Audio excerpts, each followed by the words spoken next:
The fluorescent lights hummed above Nina Torres as she checked the supply cabinet in the emergency room. Everything had its place here. Bandages on the second shelf, antiseptic solutions lined up by size, gloves stacked in perfect rows. After 3 years working the night shift, Nina had learned that order was the only defense against chaos. Her dark hair was pulled back in a tight bun, and her scrubs were crisp despite it being nearly midnight. The emergency room at Riverside Hospital was quieter than usual for a Friday night. Only 2 patients waited in the lobby, both with minor complaints. Nina preferred it this way. Calm meant control, and control meant she could breathe. Torres, incoming trauma, called Dr. Patel from the nurse's station. Cyclist versus car. Male, 32, possible fractured tibia. 2 minutes out. Nina's training kicked in immediately. She moved to the trauma bay, pulling on fresh gloves and checking that everything was ready. The automatic doors burst open as paramedics wheeled in the gurney. The patient who changed everything. The man on the stretcher was conscious, which was good. His face was twisted in pain, but even through his grimace, Nina noticed he had kind eyes. Brown hair fell across his forehead, damp with sweat. His cycling gear was torn at the knee, revealing an already swelling leg. "I'm Nina, your nurse tonight," she said, moving to his side with practiced efficiency. "Can you tell me your name?" "Owen," he managed through gritted teeth. "Owen Blake. And I'm an idiot who thought he could beat a yellow light." Despite the situation, Nina found herself almost smiling. Patients who kept their humor were usually going to be fine. "Well, Owen Blake, let's see what we're dealing with. On a scale of 1 to 10, how's your pain?" 11, he said, then added, "or maybe a solid 8. I'm trying not to be dramatic." As Nina worked alongside Dr. Patel, cutting away the torn fabric and assessing the injury, she was aware of Owen watching her. Most patients looked everywhere but at their wounds. Owen looked at her face, studying her with an intensity that made her self-conscious. "You're very good at this," he said as she started in 4-line with smooth precision. "It's my job." Nina kept her voice neutral, professional. But she felt something flutter in her chest, something she hadn't felt in a long time. She pushed it down firmly, "Professional distance DR." Patel examined the X-rays on the screen. "Good news and bad news, Mr. Blake. No fracture, but you've got a severe sprain and some tissue damage. You'll need to stay off it completely for at least 2 weeks. We're talking crutches, elevation, ice, the whole protocol." Owen groaned. "I have a presentation Monday. I'm supposed to fly to Chicago." "Not on that leg, you're not," Dr. Patel said firmly. "Nina will get you set up with discharge instructions and a prescription for pain management." As the doctor moved to his next patient, Nina prepared the paperwork. Owen shifted on the bed, trying to find a comfortable position. His leg was now wrapped and elevated, but the pain medication hadn't fully kicked in yet. "So, Nina," he said, his voice slightly drowsy now, "do you save lives every night, or is this special treatment?" "Every patient gets the same care," she replied, filling out forms. But she found herself adding, "though most patients don't crack jokes while their leg looks like a balloon." "Humor is my coping mechanism," Owen said. "That and apparently making terrible decisions at intersections." Nina handed him the discharge papers. "These are important. Follow the instructions exactly. Keep weight off that leg. You'll need to see an orthopedic specialist within 3 days for follow-up." Their fingers brushed as he took the papers, and Nina felt that flutter again, stronger this time. Owen's eyes met hers, and for a moment, the emergency room faded away. There was something in his gaze, recognition, maybe, or possibility. "Thank you, Nina," he said softly. "For taking care of me." She nodded, stepping back, putting distance between them. "That's what we do here. Take care of yourself, Owen." The unwanted setup. Nina's shift ended at 6 in the morning. She drove home through empty streets, trying to forget the way Owen had looked at her. It didn't mean anything. Patients often felt connection with their caregivers. It was transference, nothing more. Her apartment was small but organized, just like everything in her life. She made coffee and was about to collapse into bed when her phone rang. Jade. Of course it was Jade. "Tell me you didn't forget," her best friend said without preamble. "Forget what?" Nina asked, though she knew exactly what. "The blind date. Tomorrow night. I told you about it 2 weeks ago, and you promised you'd go." Nina closed her eyes. "Jade, I don't have time for dating. My schedule is impossible, and I'm perfectly fine on my own." "You're not fine, you're lonely," Jade corrected. "There's a difference. Look, this guy is perfect for you. He's successful, funny, recently single. My colleague set it up.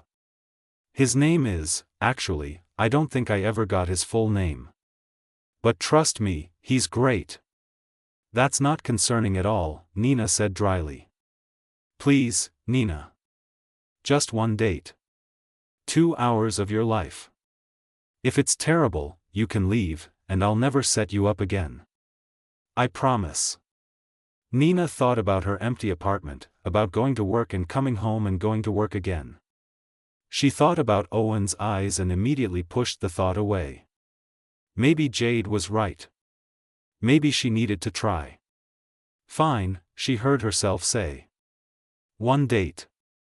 But you're paying for my therapy when this goes wrong." Jade squealed. "You won't regret this. Tomorrow night, 8 o'clock, that Italian place on 4th Street. Wear something nice." After hanging up, Nina sat with her coffee, staring at nothing. What was she doing?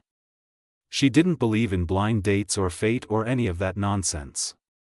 She believed in schedules and protocols and keeping her life under control, but somewhere in the back of her mind, a small voice whispered that maybe, just maybe, it was time to let a little chaos in. Nina stood in front of her closet the next evening, feeling ridiculous. She'd pulled out 5 different outfits and hated them all. Too formal. Too casual. Too much. Not enough. Finally, she settled on a simple navy dress that Jade had bought her last birthday. It was elegant without trying too hard, which felt like the right message for a date she didn't actually want to go on. Her reflection in the mirror showed someone she barely recognized. Hair down in soft waves instead of the usual bun. Minimal makeup, but enough to make her eyes stand out. She looked like someone who went on dates, who had a life outside hospital walls. "You can do this," she told her reflection. 2 hours. Just be polite, make conversation, and then you can go home. The Italian restaurant Jade had chosen was across town, which meant Nina couldn't easily escape if things went badly. She arrived exactly on time, punctuality was burned into her DNA, and gave her name to the hostess. "Your party is just being seated," the hostess said with a bright smile. "Right this way." The moment everything changed, the restaurant was dimly lit with candles on each table, creating an intimate atmosphere that made Nina's stomach twist with nerves. She followed the hostess through the maze of tables toward the back corner, mentally preparing her polite introduction speech. The hostess stopped at a table where a man was just settling into his chair, his back to Nina. She noticed he was using crutches, which were propped against the wall beside him.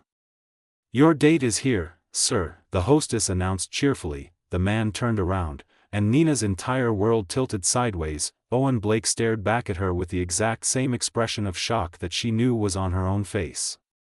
His mouth opened, closed, then opened again. For 3 full seconds, neither of them spoke. "Nina," he finally managed. "Owen?" Her voice came out barely above a whisper. The hostess looked between them, confused. "Do you two know each other?" "We." Owen started. "He was." Nina tried. They both stopped, staring at each other in disbelief. Owen recovered first, his surprise transforming into that same humor she'd seen in the emergency room. A slow smile spread across his face. Well, this is interesting. Nina felt heat rising to her cheeks. Of all the people in this city, of all the possible blind dates, how could it possibly be him? She should leave. She should definitely leave. This was inappropriate on multiple levels, but Owen was gesturing to the chair across from him. Please, sit down. We should at least talk about this bizarre coincidence.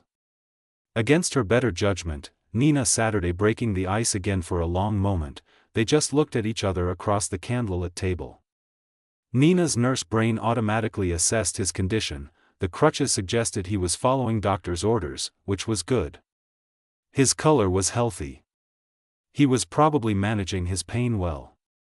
How's your leg? She asked, because medical questions were safe territory. Owen laughed, the sound warm and genuine. That's what you're leading with? How's my leg? I'm a nurse. It's what I do. But Nina felt herself relax slightly. Seriously, though. Are you keeping it elevated? Following the ice and heat protocol? Yes, Nurse Torres, he said with mock solemnity. I've been a perfect patient. Though I have to admit, when Jade's colleague told me I had a blind date with an amazing woman who works at Riverside, I didn't put two and two together. Wait, Jade set this up? Nina's eyes widened. Through my friend Ben, who works with Jade. Small world, apparently. Owen leaned forward slightly. Or maybe fate has a weird sense of humor.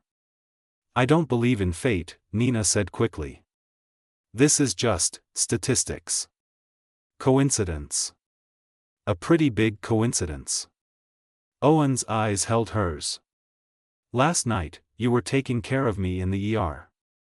Tonight, we're supposed to be on a date. What are the odds? Nina's logical mind knew he was right, the probability was astronomically small.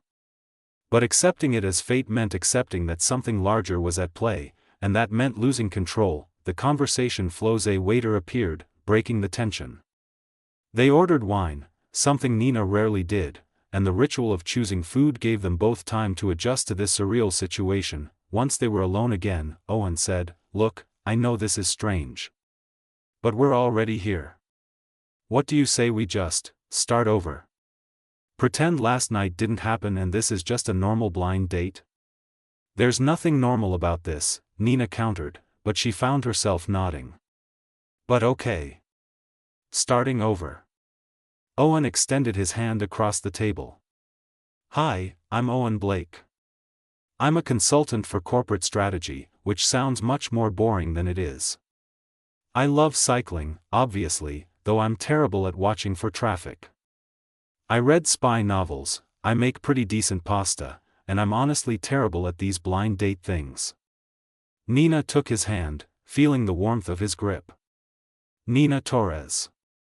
I'm an ER nurse. I like crossword puzzles, old movies, and having complete control over my environment. I've never been on a blind date before tonight. Never? Owen looked genuinely surprised. Never. My friend Jade basically blackmailed me into this. Nina found herself smiling. I'm starting to think she knew more than she let on. They talked as the food arrived. Owen described his work, traveling to different companies and helping them restructure their operations. He made it funny, telling stories about bizarre office dynamics and corporate politics that sounded like something from a comedy show. Nina found herself laughing, really laughing, for the first time in months. In turn, she shared stories from the ER, the ones that weren't about blood and trauma but about human nature. The elderly man who came in every month with minor complaints just because he was lonely. The little girl who'd swallowed a marble and was more worried about getting in trouble than about her health. You love it, Owen observed. Your whole face changes when you talk about your patients. Nina paused, considering. I do. It's hard and exhausting and sometimes heartbreaking, but yes. I love knowing that I can help someone on literally the worst day of their life. That's beautiful, Owen said softly. And rare. Most people just go through the motions at work. The tension builds as dinner progressed. Nina became increasingly aware of how easy this felt.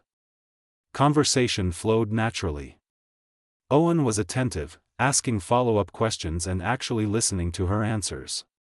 He had a way of looking at her that made her feel like she was the only person in the restaurant, but beneath the comfortable conversation, Nina felt a growing tension. This wasn't just pleasant dinner chat with a stranger. There was something electric in the air between them, an attraction that had sparked in the emergency room and was now burning brighter in the candlelight. When their hands accidentally touched reaching for the breadbasket, neither pulled away immediately. The contact lasted a beat too long, long enough for Nina's heart to skip. "This is complicated," she said quietly, pulling her hand back. "Why?" Owen asked. "Because we met in the hospital first? You're my patient. We're my patient. There are ethical considerations." Nina felt her control slipping, and she grasped for it. Boundaries exist for a reason. Owen was quiet for a moment, then nodded. "You're right. I hadn't thought about it that way. I just thought about how much I enjoyed talking to you last night, even while my leg was throbbing. And how when Jade's colleague suggested this date, I said yes because I was hoping for exactly this: good conversation, genuine connection." "Owen," Nina started. "I'm not trying to make you uncomfortable," he interrupted gently. "I just want to be honest. I like you, Nina. I liked you from the moment you told me to stop being dramatic about my pain level." Nina's breath caught. She should shut this down. She should explain that nothing could happen between them. But looking into his eyes, she found herself saying, "Entirely. I need to think about this. About what this means, what the rules are." "Fair enough," Owen said. "Take all the time you need. But for tonight, can we just finish our dinner and enjoy each other's company?" Nina agreed, and they did. They split a dessert, talked about movies and books, discovered they both loved the ocean but neither had traveled much. By the time the waiter brought the check, nearly 3 hours had passed. Parting ways. Outside the restaurant, the night air was cool and crisp.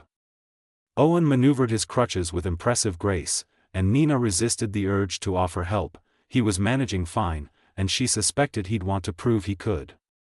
"Thank you," Owen said. "For staying, for giving this a chance despite how weird it started." It was. Nina searched for the right word. Unexpected. But good. Really good. "Does that mean you might want to do it again?" Owen's voice was hopeful but careful. Nina knew what she should say. She should explain that he needed to complete his treatment first, that they should maintain professional distance until he was no longer her patient, even tangentially.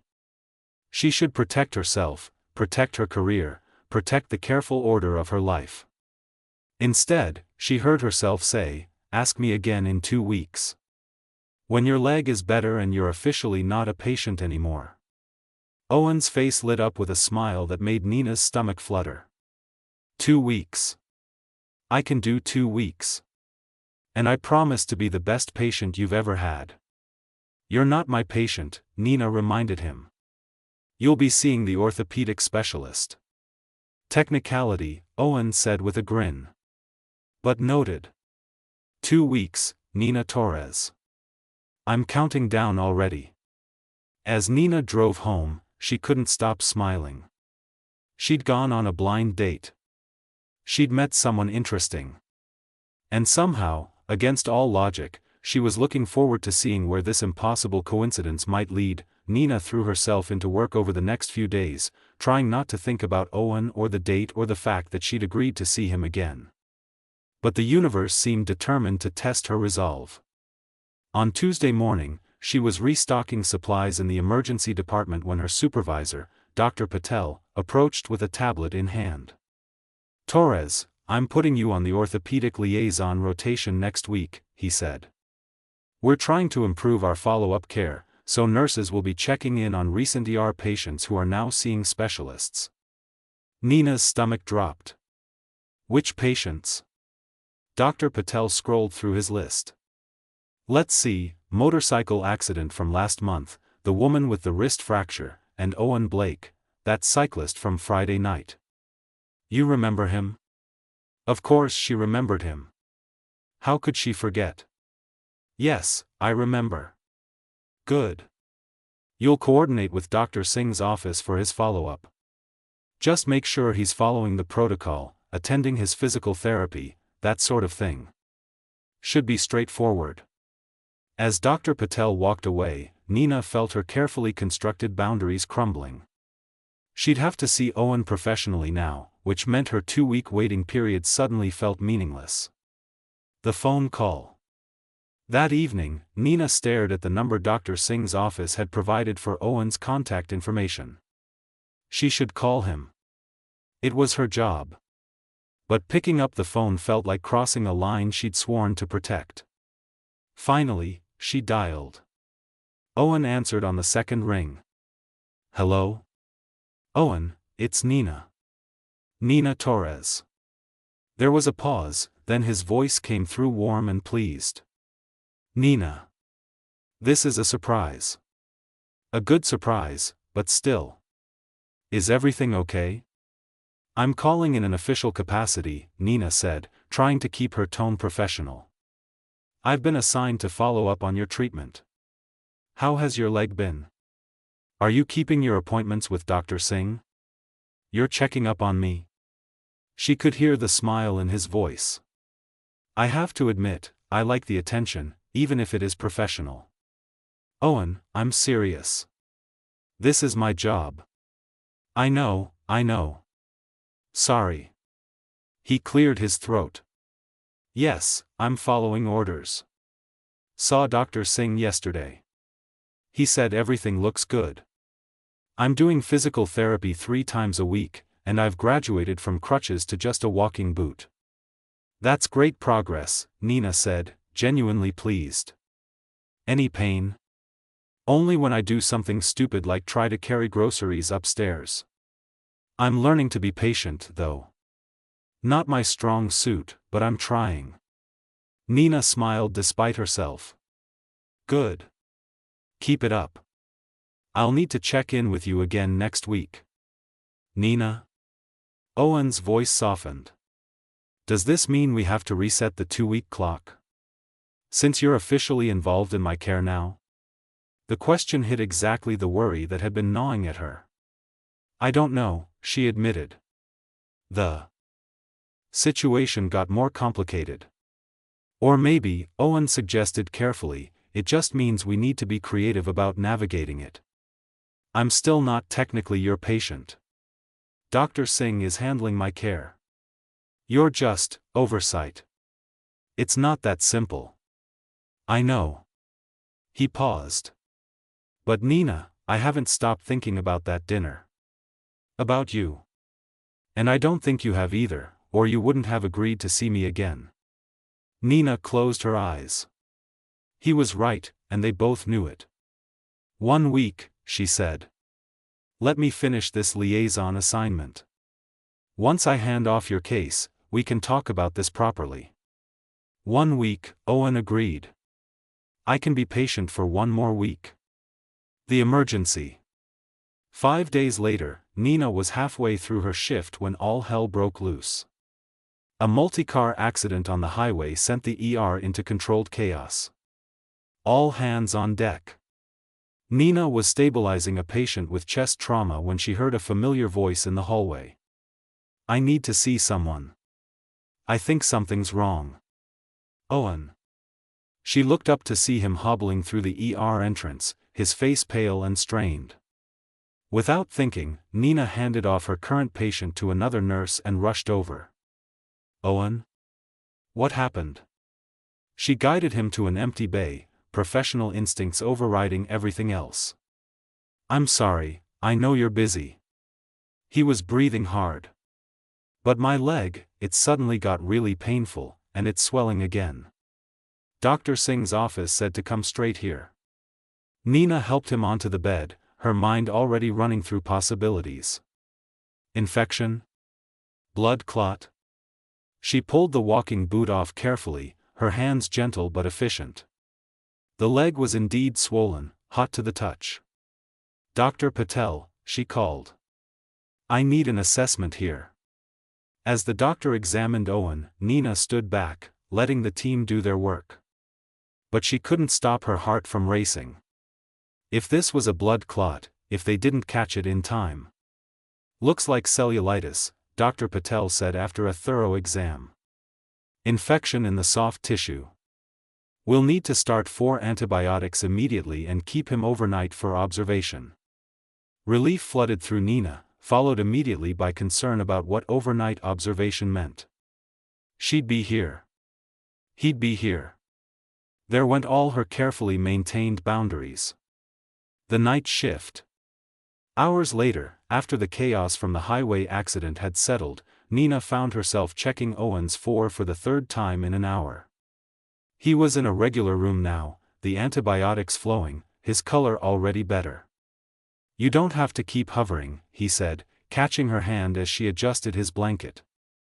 "I'm fine. You said so yourself." "I said you will be fine," Nina corrected, but she didn't pull her hand away. "There's a difference." Owen's thumb traced small circles on her wrist. "You were scared. I saw it in your face when you first saw me." "Of course I was scared. Blood clots can be fatal." "If you'd waited even a few more hours," she cut herself off, swallowing hard. "But I didn't wait. I came here. I came to you." His eyes held hers. "Nina, this past week, trying not to talk to you, trying to keep things professional, it's been the longest week of my life." "Mine too," she admitted quietly. "So what do we do about that?" Nina looked at their joined hands, at the 4-line running into his arm, at the hospital room that represented everything she'd used as an excuse to keep distance between them. "I don't know," she said. "Every rule I've ever learned says this is complicated. That I should wait until you're completely healed, until there's no professional connection whatsoever." "And what does your heart say?" The question caught her off guard. Nina had spent so long listening to protocols and procedures that she'd almost forgotten to listen to anything else. But standing here, holding Owen's hand in the quiet of the hospital night, she couldn't deny what her heart was screaming. "My heart says I haven't felt this way about anyone in years," she whispered. "Maybe ever. My heart says that from the moment you joked about your pain level, something changed in me. My heart says that life is short and unpredictable, and maybe I've been hiding behind my rules because I'm scared." Owen's grip on her hand tightened. "Scared of what?" "Of losing control. Of getting hurt. Of letting someone matter enough that they could break me."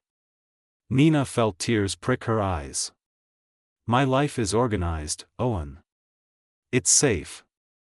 Everything has its place, including my emotions." "And where do I fit in this organized life?" he asked gently. Nina laughed, the sound watery. "That's just it. You don't fit. You're the complete disruption of everything I've built. You're chaos and uncertainty and feelings I can't schedule or control."